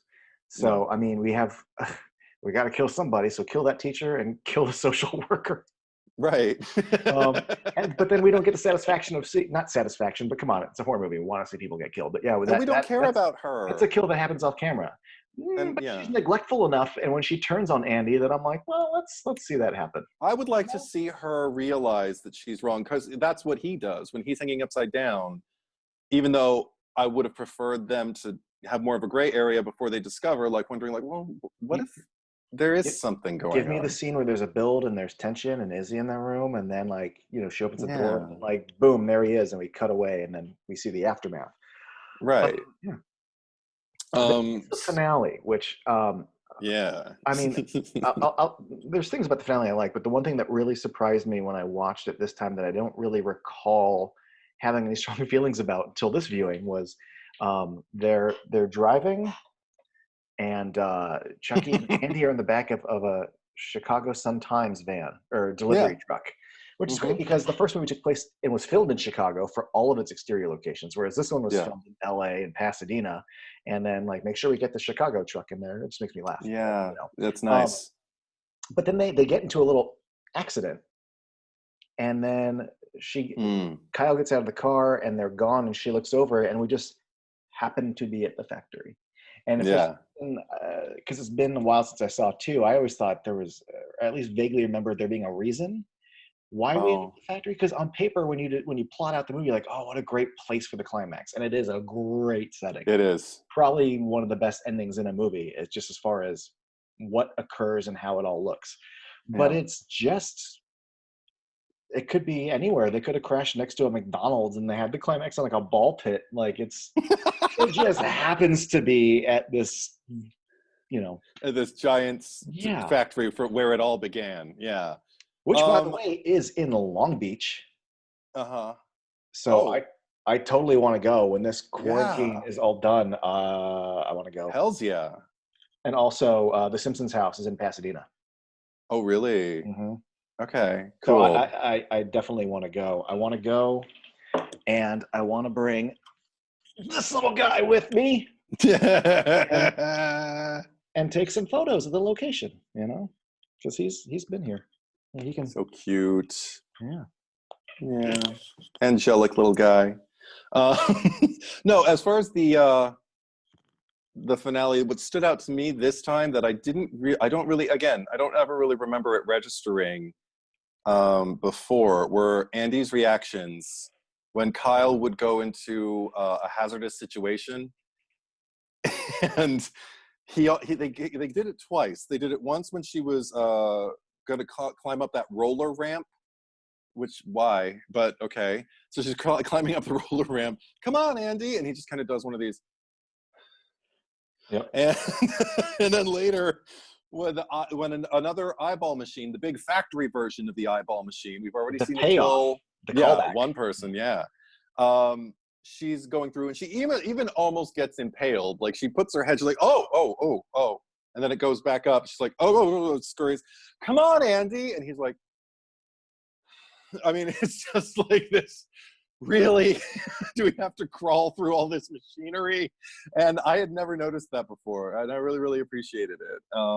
Also, it's always fun seeing the 7 seconds representing Chucky on the little cart, that pop you and I reviewed. They with made the blade. A whole pop out of like 20 seconds of screen time. Not even. It was great. I love the degree of which the agony he goes through. I mean, because usually, like if you look at I don't know, Halloween, Laurie goes through some pain and some agony, falling down here and coming to. Granted, you know your killer will get stabbed at some point. Keep going, but they lock his hand off, and he literally has to like rip his own flesh out. And that's already plenty. Then we really stay on the knife and the screaming and the agony, and then he gets put in the machine, and you just hear the screaming, and then the fact that you realize that whether it's a machine or by his own choice, he's now half. I'm just saying, a lot of blood and guts. Yeah. You know, Mike Myers is never crawling around. No. Been cut in half. Yeah, I mean, Chucky Jason Voorhees got blown up, but in a much worse movie. Yeah. Chucky is the original. If you've seen Kids, I have no legs. Oh, I have. You've always loved that guy. I have. Chucky is the original amputee on a cart. Yeah, cinematic. That's a very niche audience, but I want a fan art. It's a subgenre that needs to be expanded. Is what you're saying. Any artist who does that, they're like, well, no one's gonna buy this, but I'm like, I would. Yeah, no, they win your heart and your ticket and your money. But also just the fact that it escalates to the point where they drip all the hot plastic on him, stick that hose in his mouth, and he just. I even thought again plausibility because I'm there for it each step of the way. Because I even thought when Kyle put the hose in his mouth, I was like, well, why doesn't he just open his mouth? Oh, because hot plastic. It probably is like there's not enough. It's not a lot of it, but enough of it for it to fuse and solidify, and but not so much of it that it takes a long time to dry. Like I'm sitting here doing weird engineer math in my head. I'm like, why doesn't he just go Puh, or even pull it out? I'm like, oh wait, maybe. And then sure enough, he's got like one arm. And I remember, I think right before it grabbed Kyle, so he has some mobility. I don't want to say. I feel like there's this look on his face where I feel like he's got a personality. I mean, he's a bad guy. He does. I genuinely like him. Yeah. If it weren't for the murdering, I'd be having a great time, and I'd just feel, you know. Sometimes even with the murdering, like I mean, but he's got some great reactions. Yeah. They're almost like Bond moments, you know. And, Yeah. or Arnold used to have these beats, and then like, you know, Oh, it is Phil. That's right, because one of his Bond moments is like, "How you doing, Phil?" Or "How's it hanging?" Because how's he's it hanging. hanging? "How's it hanging, Phil?" And he's just Yeah, like, he's so cool. yeah. What a Anyway, so dreamboat. his little face, it just Yeah, but and then he can be all cartoony and huge and insane. Also, the one thing about this movie that I did remember, and that I don't know how I feel about it. I don't know if it exists, so it's just there. It doesn't really end. Like it's oh, got it just stops. lines. Yeah, it's got lines that kind of give it maybe old Hollywood closure, like this could be the start of a beautiful friendship. Like where he's just like, where do we go now? It's just like, Andy, I have no idea. And credits. And you're just kind of like, I guess it leaves it open for a sequel, even though we don't get Kyle back in the next movie. Spoiler. But I don't know. I don't know what I would expect them to do, But every time because I it kind watch of, it, yeah. it just cuts to that high angle shot of them leaving, and then the credits roll. And my impulse is always to go, "Oh, Yeah. okay." Yeah. Absolutely. And Not that's not like the I last time need, that happens in this franchise either. yeah, not like I need to see like a police officer come and put a blanket around him and be like, "All right, now this is going to happen." But just, I don't know, something. Well, because the first one didn't really end like that either, because it doesn't end with safety, even though it's all over. You get to see Andy leaving, looking over his shoulder. But that feels great. It feels dynamic, and it feels like I can almost see the lines scrolling in my head, just like, and he'll always wonder, you know? This one is just kind of like, wow, these two kids have been through some shit. And it just kind of like, what now? I don't know. Well, let's just end the movie. And it doesn't, I don't dislike it, but it does feel like it doesn't end, and yet it ends all too abruptly. There's your Yeah, paradox for the night. I've seen plenty of movies that irk me because they just stop, and I wouldn't Hmm. say that this movie commits that sin because he's got Kyle. The villain has been defeated. There is a sense of Right, closure, but it's just it all. It's just like it feels like it's missing one more scene. right. Well, Um, that leads us to the next movie, unless you have anything else to say about this one. no, I would say let's get into three, and then we'll probably end Cut it off. this. Yeah, Okay. I mean, I don't know. I don't know if you have a lot to say about three, but Actually, well, we'll see. I do want to say, because I watched them out of order, I started with part 3 because I thought it was the one that I was going to enjoy the least. I watched it first after the Child's Play reboot, and I've never been so happy to see Child's Play 3 uh-huh. begin, because it opens in the abandoned factory, and there's cobwebs, and there's this weird funhouse angle, which kind of bookends the movie. But I was just like, it looks like a haunted house. Yeah, I'm home. You know, like it just had that wonderful, it still kind of had something to it, at least in the beginning. This I don't want to say kitschy, but yeah, kind of just above level Party City, you know, haunted house feel that I found very, very, sure. very, very kind of reassuring. Like, oh, this is going to be like playing at darkness, and I was ready for it after the Child's Play reboot. So and then that, because it was the first one I saw when I was a teenager, we all got our hormones ranging and everything, and even though I was sad that Alex Vincent wasn't back for the story, and I didn't really like the direction the story took, the fact that it was Justin Whalen, I had a big old crush on him. He was just this guy with big eyes and big lips, and had a sweet disposition when I was a kid, and I just gravitated towards it. I was like, he'd be nice to me.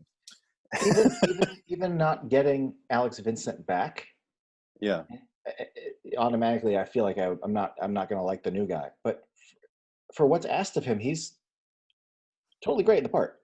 he is. It's just He, the lack like, of continuity that's sad, but it's not any offense. It's not any fault of the actor at well, all. because it's another example of like, here we've got a kid or an actor in a position where it could go either way, but he's got enough capability that, like, in that first exchange he has when he's going into the military academy and they're finding out where he's been and that he's kind of been a troublemaker, he sits there like Andy Wood, like a kid who is sensitive, who's absorbed a lot of chaos, who isn't out to make anybody pay for it, who just kind of wants to lead a life and not ruffle any feathers and just have some peace. And I got that from Justin's performance this particular time. Preceded by, I like the little sequence, we don't have to dive into it, but I like the sequence with Sullivan kind of getting his comeuppance with the Chucky doll, when the Chucky doll gets reintroduced into his office and he gets destroyed. That whole sequence, it plays with tension and it plays with... Oh yeah, that, I mean, more so than a lot of the other, at least up until that point in the franchise, a slow burn into the tension and the menace. Mm-hmm. And yeah, he is kind of a bag of dicks in the second movie. So it is nice to, I don't want to say tie up that loose end, but... Yeah. Well, I mean, because I remember just kind of being like, oh, it's the same actor. When I got to see it after 2 eventually as a kid, when I went back and watched them all chronologically, and I was just kind of like, oh yeah, this is the same actor, and he's back, and oh, he's good, and this is fun. And I started kind of thinking, oh, maybe this isn't as bad as I remember, and it isn't now. But at the same time, it's, you know, even Don Mancini and Brad Dourif have gone on record saying this is not their favorite entry in the franchise. It was released only 9 months after the second one, and Don Mancini said he felt like he was out of ideas. He didn't have time to kind of like let it brew and think about the next step, which I think you can feel. It always shocked me that Don Mancini wrote the third one, because it feels the least Don Mancini, and he didn't even write the full script for the first one. You know, he had revisions to his original script for that. I mean, so much. I mean, it's funny because we credit him for but being the singular voice for the whole franchise. But Tom Holland did a major conceptual rewrite to the first movie, where you know, originally like a blood transfusion doll story. Yeah, I mean, Tom Holland brought in voodoo. Tom Holland gave him the name Chucky. But it was just going to be Buddy. Yeah, but within carrying it on, I will agree that the third one lacks a certain bite, a little lack of, because there's a warm side to him within those stories, and also a lot of wit. Although there is some wit in this, but yeah, on the whole, it's the most serviceable story. And even though in my head I always rank it towards the bottom, and when you talk about Child's Play movies, there's Child's Play 3, but in the grand scheme of things, maybe compared to the others, it's not great, but it's not like Spider-Man 3. Like, it's not offensive. Lord knows there are worse movies out there, but it doesn't deliver as much. But I think it'd be foolish to consider Child's Play 3 bad. Yeah, it's also like of its time, because for me, this is my personal opinion. There's a big difference between the consumerism and the what's the word? I guess the branding of movies in the 80s than there is of the consumerism and the capitalism behind movies in the 90s. 90s for me, and maybe it's just because I was getting older and growing out of it, and not all 90s movies, but there was more of a tendency for movies to be made for children in the 90s that felt soulless. And like maybe corporate people had too much control. And I don't know, things just kind of got lost. There are exceptions to that rule, but I experienced that rule even when I watch. One day I want to watch all of my horror Blu-rays in a chronology. Like I think the oldest one I have is Dracula, Bela Lugosi, and just watch all my horror movies through until like the most recent one that I've purchased. And even just like thinking about it, like I've looked at them in that sense, and you can kind of see trends. And that's one trend that I feel in the 90s. I feel like this is where the exceptions are. Like, this is where it's more like finding gold when you find a movie that has a lot of heart. I mean, I was a big fan of the 80s because so many movies to this day I can look at and go, how did this ever get made? This is a bizarre concept, and yet people got behind it and believed in it, and it's dimensionalized enough that it can stand the test of time. I don't have as many movies in the 90s. I do have some, but I don't have as many movies in the 90s that do that for me. And this is one where it feels a little like a Sullivan-esque character, ironically enough, maybe Mm-hmm. had too much input. It was released 9 months after. Anytime you release a sequel that close after your most recent installment, it's going to suffer. You're not going to get something better by churning it out faster. Especially when your creative team is saying they feel burned out and like they're out of ideas, but they do it anyway. Mm-hmm. But that said, one thing that's emblematic of kind of what this movie is the music. And I actually looked it up because the music really stood out to me. It was largely synth and felt very kind of 90s TV sitcom to me. And then I looked it up and I found out the scores by a pair called Corey Larios and John DeAndrea, who scored Baywatch, Days of Our Lives, talk shows out the wazoo. To this day, they've scored talk shows, so like even like Seth Meyers and stuff like that. And also, they did the score for Dirty Dancing, not the music soundtrack, but the actual score, Mm-hmm. which is probably like the best thing on their, the most impressive thing on their collective resume. But I was just kind of like, okay, so it's more, or even when there's dramatic stings, they're melodramatic. Yeah, they're a little less visceral, and a little more I don't know, hype manish, just kind of like, ooh, spooky moment, so that's something to consider when you're watching the movie. It's just like, okay, it's just like, oh, look at this movie moment. I also like Perry Reeves as De Silva. I thought she was the girl in who Andy meets. The girl, yeah. There's no other way to say it. I mean, or is there? I don't know. If there's a better way to say that, please let me know. No, but yeah, and I will say it that way. That is a very common thing with a lot of screenwriting, and you're a hero, and you're this, and you're that, and then the girl. Yeah, there's no other girl in the script who gets any amount of screen time as she does. So, do you recall the name of? He's the jerk. I think he had like really steely blue eyes. Oh, that one. I didn't write down his name. I was writing down a bunch of them, but I didn't write his. He's great. He's really good. For that part. Really easy to hate. Yeah. Yeah. And yet, at the same time, when he gets shot, I'm not like, yeah. I'm like, oh man. Well, let me just say, for all the pros or cons of this movie, I think when I think of this movie, the standout for me is him getting shot in that whole sequence. Because there's a lot of stuff, in the previous movies of Chucky running around and doing this, and yeah. I think of all the things that he's done, taking, I think they're supposed to be paint guns, paintballs, and replacing them with bullets, with children, is probably the most messed up thing he's ever done. Yeah. And that scene is, I don't want to say it's cool or good because of the depiction of what's happening, but just like as far as, okay, now we got a movie, like for a few minutes, we really got something. Holy also also that moment has my favorite Chucky line of the whole movie. I don't know, something about him on a walkie-talkie going, red team, come in, red team. Anytime it's like that pinched and a wise guy voice, it just my heart just starts beating faster, and I'm like, look at, he's so cute. And that's another thing I think is why you can't really hate Chucky even at his worst, is because no matter how ugly he gets regarding his actions or even his facade, he's still adorable.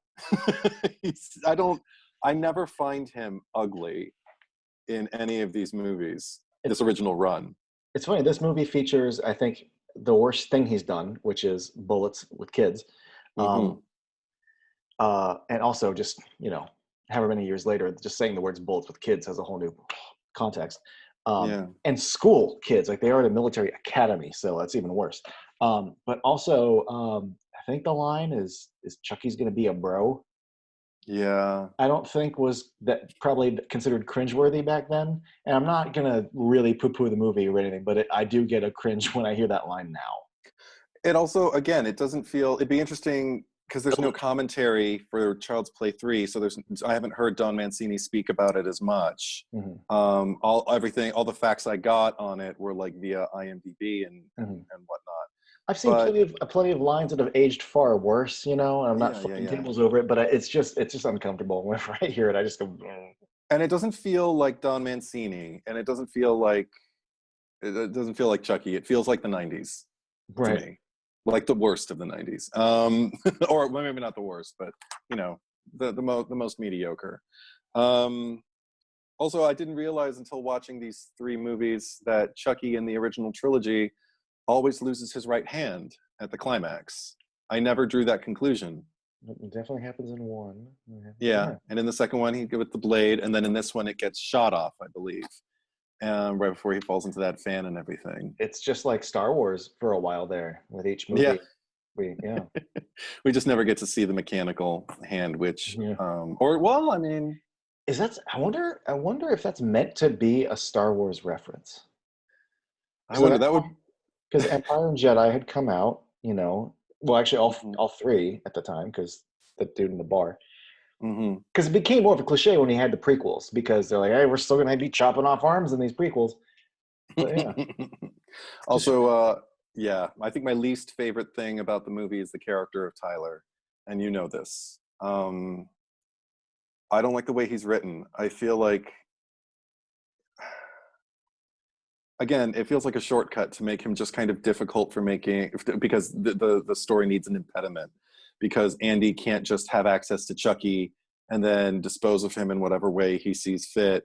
He needs to have an obstacle. So we're going to create not just one, but two. We're going to create this little boy who has the same reaction to the commercial as Andy did when he was 6 with the wow and all that. But he's going to get really selfish about the toy, and he's gonna be like, "You just don't want to be my friend. I don't like you any." And I'm just like, "Oh, kid, shut up." I don't have any kind of sympathy for him. Like, Charles, you shouldn't curse like that. You're an idiot. That's how I feel when I watch him. The other one is Whitehurst, the little his I think it's his bunkmate, the kid with the glasses. Full on sees the creepy barber uh, dead and killed by Chucky, runs back to where everybody's like in formation or whatever, visibly shaken. Andy sees it. He asks him what's wrong. He's like, nothing. Nothing's wrong. And I'm like, why? Why is nothing wrong? Why can't something be wrong? Or why can't you be like, I'll tell you later? Because we need an impediment to the progress, because we need to stretch, we need a feature length runtime. And those are the two things that I think irk me the most about this movie. And I like the carnival. I wanted to ask you that too, because I was watching this climax at the carnival, and I noticed a trend in movies that were just released like as recently as like last year and the year before, especially horror movies or movies that have horrific things happening in carnivals. I thought about It Chapter 2, thought about Shazam, thought Mhm. about Us. I thought about both Spider-Man Homecoming and Spider-Man Far From Home. And I just wondered, are a bunch of guys our age who were making these movies, were they traumatized by carnivals as children, and that's why they keep popping up in horror movies, or kind of like high stakes situations in movies that are making billions of I dollars have to now? wonder. I've never thought about that before, but off the top of my head, first of all, that made me think of Texas Chainsaw 3D. Okay. Um, I have to wonder if it's a case of uh, carnivals are supposed to be fun, Hmm. and now we're bringing malice into, I don't want to say a place of safety, but a place of joy. I think is probably the most obvious one. Um, but also, like, how many times do you see cases like, especially like maybe in Spider-Man Far From Home, where the parents aren't around? Like, there was a lot of times where, like, when I went to the carnival in my elementary school that they had every fall, Hmm. you got to go away with your friends, have your Right. parents back at 8. So there's usually an element of like when you're a kid, you get to relate to the fact that your parents aren't around. Hmm. So when And something menacing happens, you have to find them. Um, also, yeah. and then Also, the irony that you're in a dangerous situation, but it's contained, mhm. because people aren't necessarily dying one after the other at carnivals. Also, they're busy. Otherwise, everybody wouldn't go. You see a lot of like the kids POV and I mean, you see that in Shazam, and the people go towards the funhouse and this and that, and it's easy to get lost. It's easy to be lost. Mm-hmm. But I can't help but wonder, um, much like how I used to wonder, side tangent, like there was a bunch of Fox movies in the early 2000s, Mm-hmm. all seemed to be filmed in the same woods, like fantastic. Like X-Men 3 takes place in the woods, and then Fantastic Four 2 has a scene in the woods, and Uh-huh. they're all Fox movies. Elektra has this whole sequence in the woods, and I used to say, oh, we're in Foxwoods. Like there's got to be some discount they were getting in Vancouver, and we're going to keep going to Foxwoods.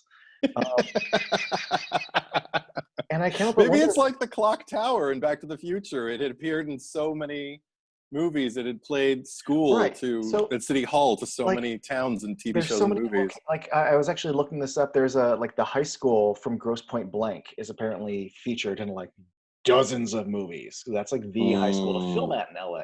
And I can't help but wonder if there's a period like maybe in the 80s and 90s and 2000s where I don't know anything about the carnival industry, but when it comes to renting all that kind of equipment, all the attractions, if there's only maybe like one or two or three companies that you go to and there's some sort of deal where, maybe this is an industry thing that's known. I'm just spitballing here. I'm probably wrong, but it wouldn't surprise me if it turns out, when you're writing a script and you get your first notes or whatever, and usually there's going to be some producer that goes, I'll make sure the climax is in a carnival, or make sure we have this, or why can't this scene be in a carnival? I don't know why. Oh, because then, when we go to Carnival Pros, we get it for this rate. Yeah, and it also is kind of like affordable visual interest, like because it's designed to kind of wow you and attract your eye.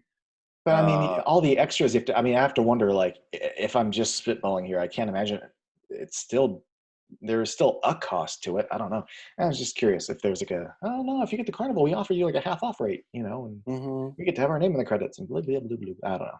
I don't. Right, but and speaking of credits, that made me appreciate, like I said, the aforementioned bookend, because they end up in a spook house, and that's where Chucky meets his end. I'm not particularly fond. I usually check out during the sequence, but again, it was nice to see like the weak looking rails that the little cars were traveling on. But this was another case of when it ends, it just kind of ends. It just kind of like, here's the carnival and everybody's left. Credits. But even less of a where do we go now kind of that thing. To me is simply a case of I'm not a professional in the industry at all, but I do know that you write a script and then or at least your initial script, someone, I think some kind of producer, goes through and sees how many locations you're filming, how many things would be in a set, how many things would be an exterior. There's going to be a budget, and then they go, okay, we need to scale something down. And at some point they're like, well, is Chucky defeated? Cool, that's where it ends. Like, right. Is there another scene? That's another 2 days of shooting, maybe. And as much as I can love that in a movie like spoilers for American Werewolf in London, a movie like that, that's the thing. It's like that. But that's again the beat. That doesn't feel like a budgetary choice. Just like the beat in the end of the first Child's Play, where Andy, the door's about to shut, but just before it does, we catch his face and he's looking, and he's not the same sweet little wow-faced kid. It catches a moment, and it seems like if you treat these as the Andy trilogy, or the little boy, or the adolescent Andy trilogy, they end less and less as you progress through them. So I don't know how much more I have to say about this one. The only thing I have to say, it's an arbitrary little nitpick, but I just find it funny that this little spook house coaster has this giant fan that like should not be in there with no guard over it. That's how they got the carnival at such a good rate, because it's like the fifth one on the list as far as like safety and OSHA standards, because it's a death trap. Like I get, you see that in a lot of scripts, and you don't think about it when you're 8. Chucky falls on this, I believe it's creating like a fan effect, right? For Yeah, streamers, right? I But like air but conditioning in does. truth, that would not be how those spook No. house effects are achieved. One of my favorite examples of this, no offense to this movie, because I love Scream 2, but when they're rehearsing Cassandra, I knew you were going to go there. Yes. and it's in the 90s, and I was doing theater in the 90s, and hmm when you're going to do a lightning and thunder effect in the 90s, they had soundboards. They were digital, and you hit a button that had a program thunder effect. You know what you don't have in 1998? Guys shaking the steel backstage and pulling the levers, and it's It visual. looked like a good school too. It looked like they put some money behind their It's a department, their visual theater language department. that we're used to. Just how, Yeah. like, even now in like 2020, we still have movies where like the kidnappers hold up Polaroids instead of having it on their phone. And I feel like fan blades, the Chucky will fall on them, but no carnival would have that in there. I do have a lot of questions with this movie. Like I said, I wish there was an audio commentary track for this one. I wish there was one for 2 also. But we're not there yet. I wish that Yes. okay, so Child's Play was released by MGM. All the rest were Mm. Universal. Mhm. MGM worked with Shout Factory to produce a special edition Blu-ray under Scream Factory. Yeah. Uh, Bride of Chucky has decent bonus features on it a little bit. Seed, Curse, and Cult all have some kind of bonus content. So Right. what you're really looking at is 2 and 3 are just bare bones. What I want is for Scream Factory to put out special editions of 2 and 3. Right.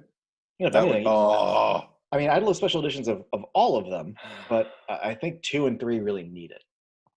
They did it for. I remember being really, really happy that they did it for Poltergeist 2 and 3 because I They own didn't. both of them, and yeah, and they didn't do it for the first Poltergeist because even though the first Poltergeist needs something, because all that has is 2 unrelated documentaries about the supernatural. So I'm still waiting for a good edition of my 1980s Poltergeist, but I'll watch the movie anyway because I love it.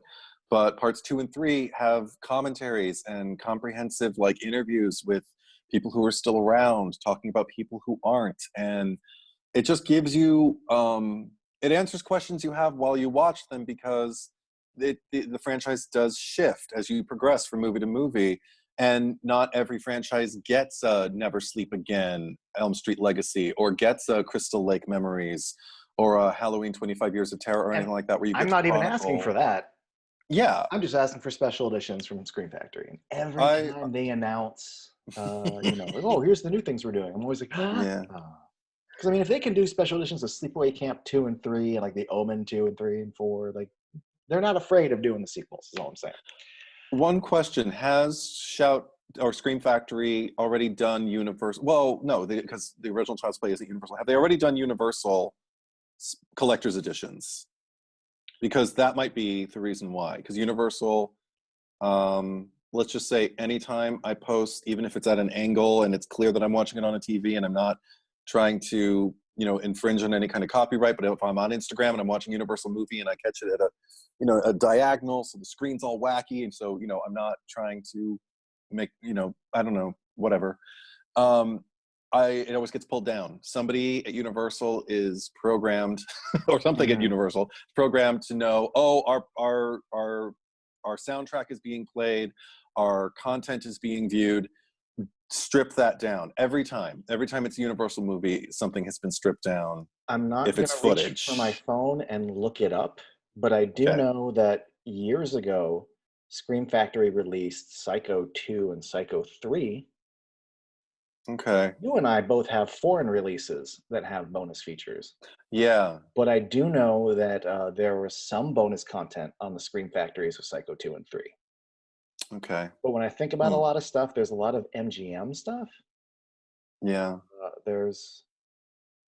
They've also, because Scream Factory is a subdivision of Shout Factory. Shout Factory did The Jerk last year, which was Universal. yes, okay, So okay. there is a precedent for a relationship there. Okay, cool. So tell you what, we will put a pin in this, Yep. and then we will have a part 2 Woohoo! where we talk about the next 4 movies and our lists. So I've been John Carlos, and that's I've been been Eddie. Eddie. And come back soon for part 2.